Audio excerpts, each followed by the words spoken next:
Welcome to the I Can Do TV show. I created this program to bring awareness to people about a workout alternative. There are many different workout programs available.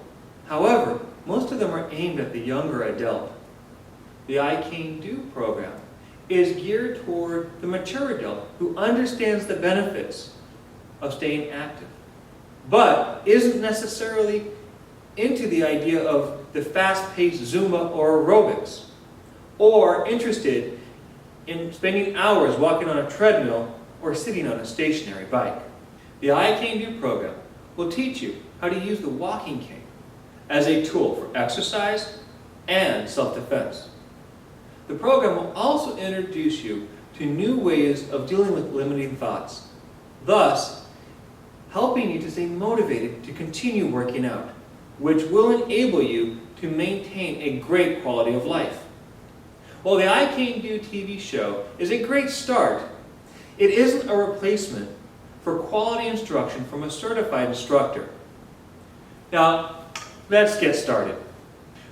I want to quickly cover with you what we're going to do with the cane at points when we're not using the cane for exercises. And you would also use this at times whether you're in the store, even around the home, when you need both hands for doing something, but you want to keep your cane close to you. Your first choice is hooking your cane in your pocket, or hooking it in your waistband or your belt. And the reason for this is because if something does happen, and someone starts coming for you, you can grab for the cane immediately and be ready to deal with them. But at the same time, when you need your hands free, they're free. Think of it as the old West-style kind of quick draw of the pistol. It's the quick draw for your cane. Today, Bob and I have a special guest with us, Colleen, who will be helping us to demonstrate some of the activities throughout this episode. So let's get ready and let's start working out. Now we're going to be warming up the wrists. So we're going to hook our cane into our belt, and we're going to do the yoga prayer stretch. So you're going to bring your hands together as if you're doing a prayer, and you're going to bring it down. Okay, raise the elbows as your hands come down, but make sure to not bring your shoulders up. Because what happens is a lot of times people will bring their shoulders up to their ear while they're trying to do this stretch, because they think that the two are connected. They're not. So if you find your shoulders are up, just take a big deep breath in. And on the exhale, just relax the shoulders. All right. So now from here, we're going to take our hands and we're going to rotate them down into the reverse yoga prayer stretch. Okay. And in this case, you're going to be raising the hands up, whereas before you were bringing them down. And we're still going to focus on keeping the shoulders relaxed with a big deep breath in. Keeping the focus on the wrists and the wrists only. Now remember, at home, we don't want to over push. Only take it to the point where you feel resistance. Not the painful resistance, just the body telling you this is the stop point. Okay? You're going to incrementally, over time, work past this point. But if you try and push too hard, like we were taught in high school when we were told to stretch deeper and so on, we run the risk of injury. And when it comes to connective tissue, the ligaments, the tendons, especially in the wrists, we don't want to risk them. All right? So now we're going to gently release by allowing the hands to drop, separate the prayer, shake out the hands, and we're done. Now we're going to warm up our wrists. We're going to grab the cane in a mid-shaft grip, and we're going to do the single hand cane rotation. So we're going to start out, if you watch Bob here, where it's just palm up, palm down, up, down. Do not push past that at this point. You've got to give the muscles, you've got to give the ligaments and the tendons the time to kind of get warmed up. So look at it as doing about 10, and then move your hand back to the elbow where you start to allow yourself to go deeper. Now, at home you may not be able to see this, but what's happening is Bob is allowing these 3 fingers to relax on the cane as he's doing the rotation. So he's still warming up the ligaments, but he's not over-rotating them. And he's helping to practice his ring that we've mentioned in past episodes. This ring is important because it's what you use to control your cane when you have to use your cane for self-defense. And now Bob's going to change hands, and he's going to do 10 with palm up, palm down, and then he's going to go back behind the elbow, and then eventually to the shoulder. Now, when working with your cane, you always want to make sure to warm the wrists up. That's why in every episode we always have a stretch to warm the wrists up, to get it going before we go into doing any of the techniques. All right? So at home, do this as well. Now, in time, you're going to find that this also is usable in other ways, and we'll cover that in other episodes. And then when Bob is done, he's going to shake it out. And he's up to 9, he's up to 10. And now he's going to shake it out. We're going to now warm up our spine with the twist. We're going to get our core going. So we're going to bring the cane up, we're going to have our feet about shoulders width apart, and we're going to start to turn. All right? Turning back and forth. Now, we do this twist in every single episode because it's very important. It warms up your entire core in one nice shot. Now, I do want to point out again that when we're doing the twist, we want the heel to rotate, to come up off the ground as we twist, because that allows us to follow through and protect the spine. We want to keep it protected. The idea is to not torque the spine, to twist it in any way.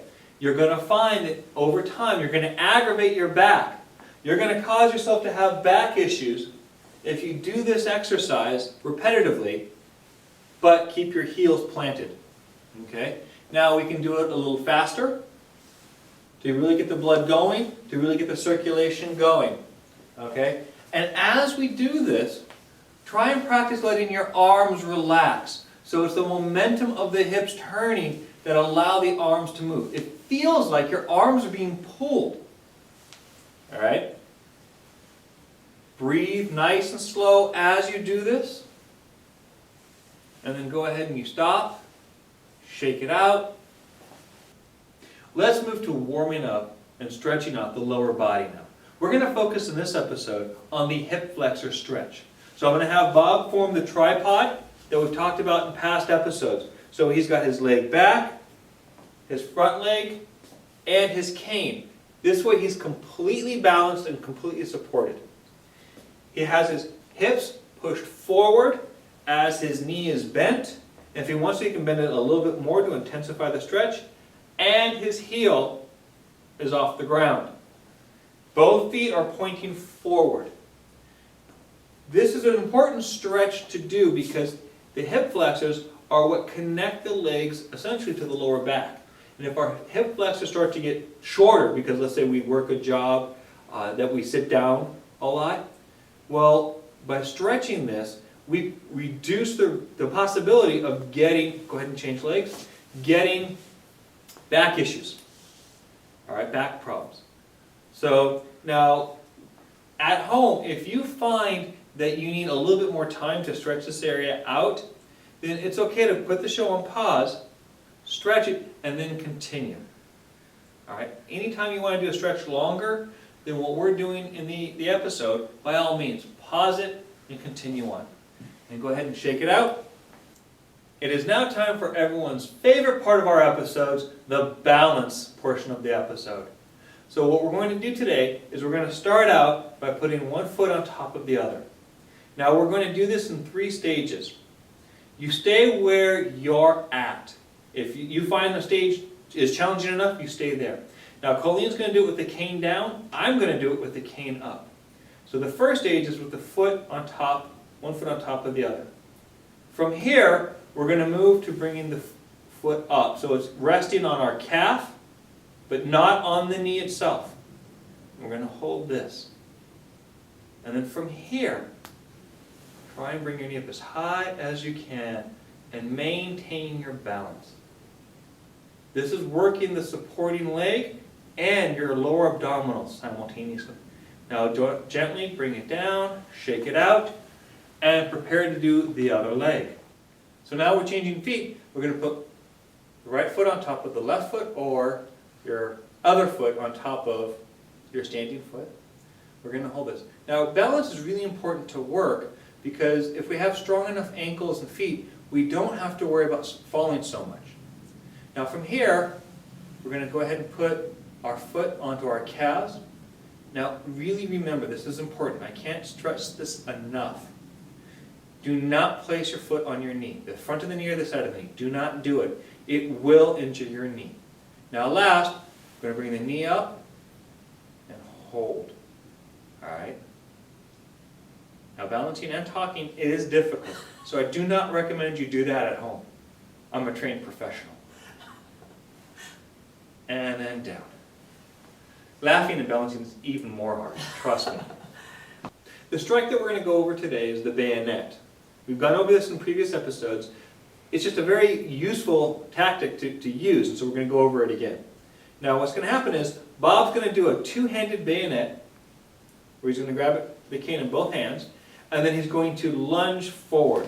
It's just like in the old war movies, and then he's going to recover. It's like in the old war movies when you would see them practicing with the bayonet at the end of their rifle, and that's why it's called the bayonet. Now, when you're doing this at home, you want to make sure that this heel actually stays on the ground, because you're stepping into a front stance, and you're using that to push off. Now, another adjustment you want to make sure to make is look at your hands. So go ahead and hold. Look at your hands at home. Are they by the crook, or are they about 2 inches down? You want them about 2-3 inches down. Okay, even a little more. There you go. Because this way it gives you a solid grab. Now what we're going to do is show you what the bayonet would look like with force on Bob. Now I'm going to have Bob, bayonet Bob, with force, so you can actually see that it would be something that can be used to stop an opponent. Alright, and go ahead and go. Now the only correction I'm going to give Bob here is he needs to breathe when he bayonets. There we go. Because if you hold your breath, you're going to pass out. But you see how he's moving both me and the Bob. See, there's enough force here that you'd be able to stop easily a 200, 300 pound person. It's okay, Bob. He really likes you. All right? So, back. He really doesn't like Bob. Now we're going to work on strengthening the legs and practicing a stance at the same time. I'm going to have Bob get into a back stance. This is where what you're doing is you're sort of forming an L with your feet. You're bending both your knees and you're sinking your weight back onto the back leg. So that if someone were to come up and actually hook and pull your leg, it could move easily. Alright? So now I'm going to have Bob switch sides. Work the other leg. Again, work to maintain balance. Strengthening this leg. You can kind of almost see it quivering over here.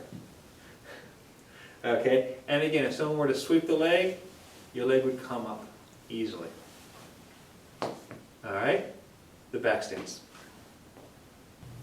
We're now going to look at teaching you how to get out of a bear hug. Somebody coming from behind and grabbing you. Now the thing is that a lot of people, when asked or talked about, they go, oh, I never get bear hugged. Well, you know what, I've seen it happen where someone jumps somebody from behind, hugs, holds on to them while their partner comes in to punch or kick or whatever. So this way, we know it does happen, we're going to teach you how to deal with it. Now I want to point out these techniques are designed to hurt.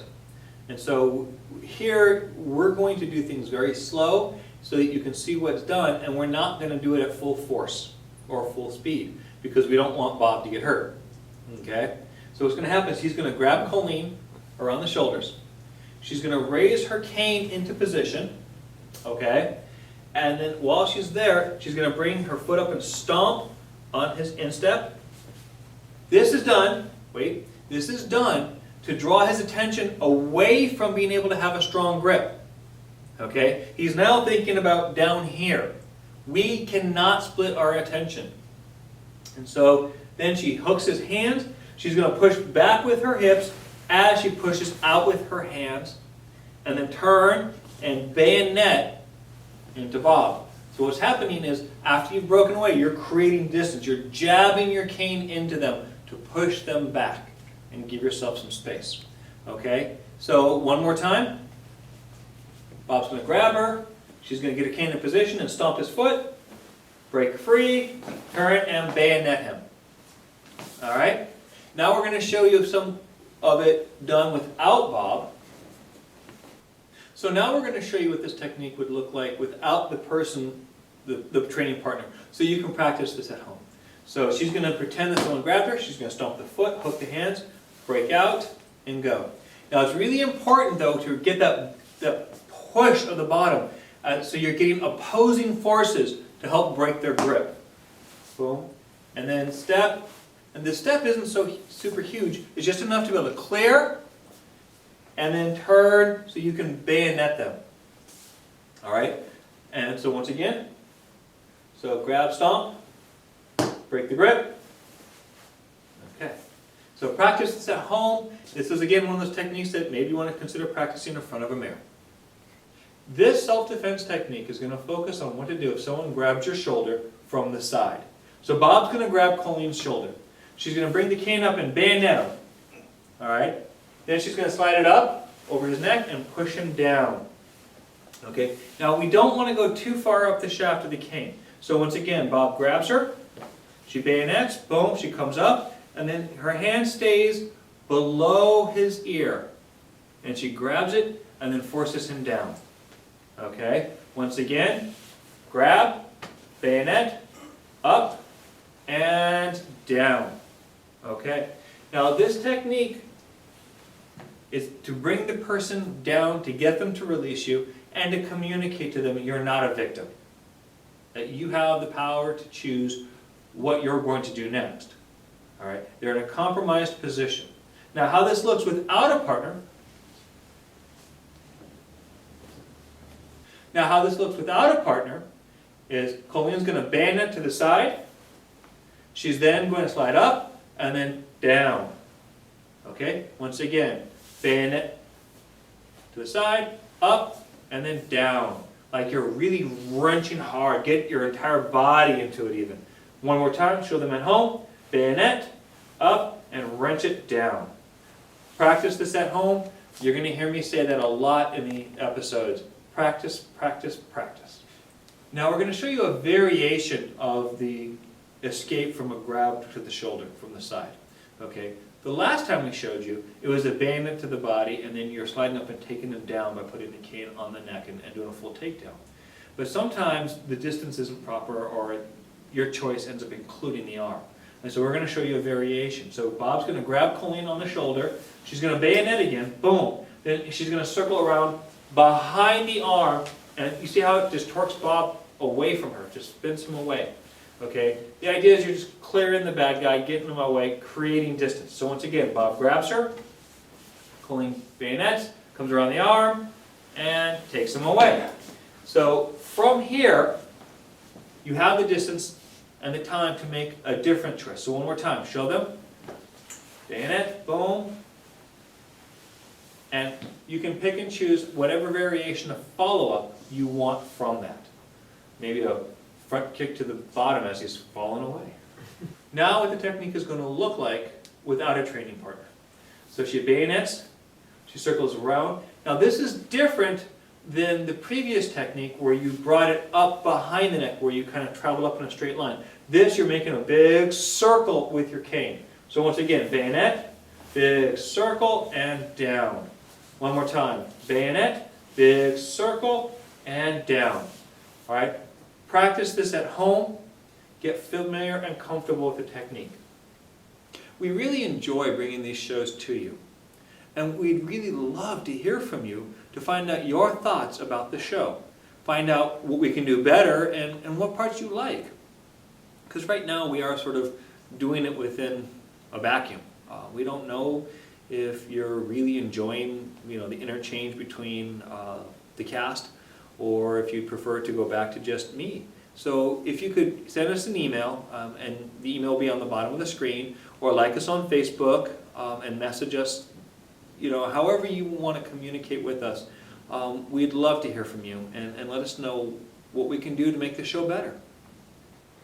Continuing focusing on gratitude. Today we're going to focus on gratitude around money.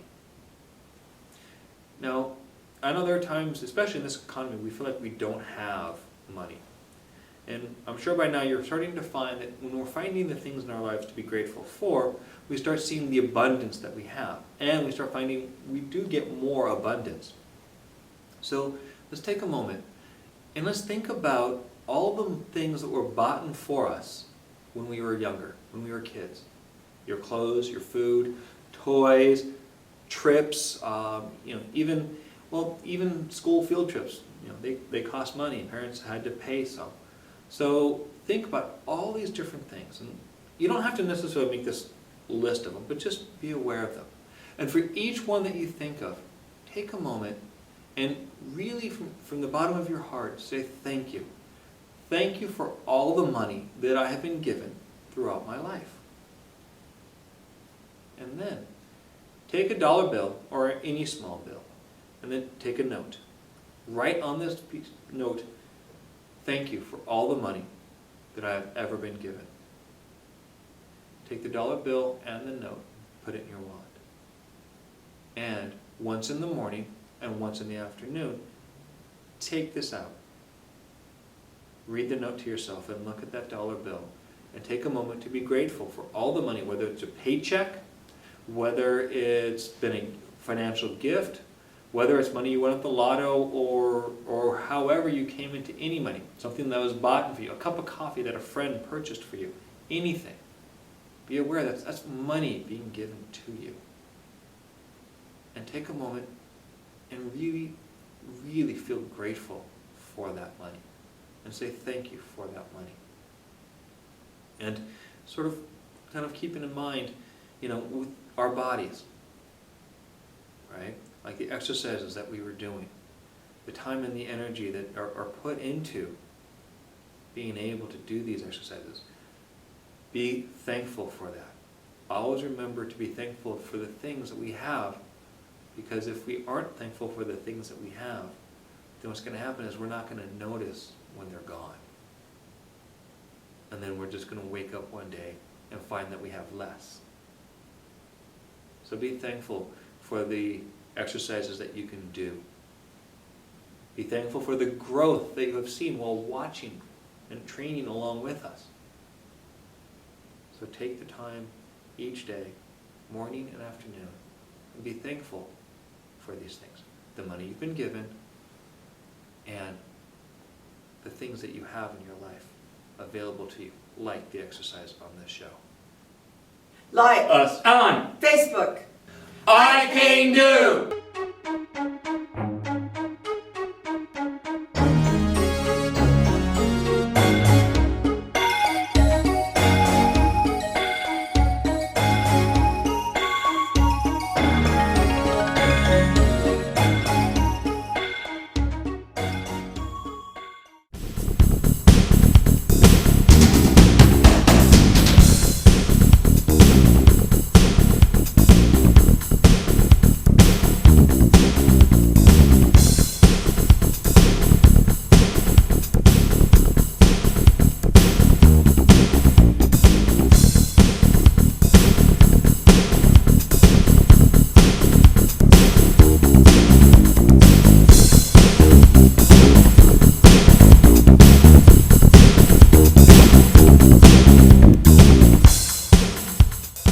Like us on Facebook or Bob Gets It.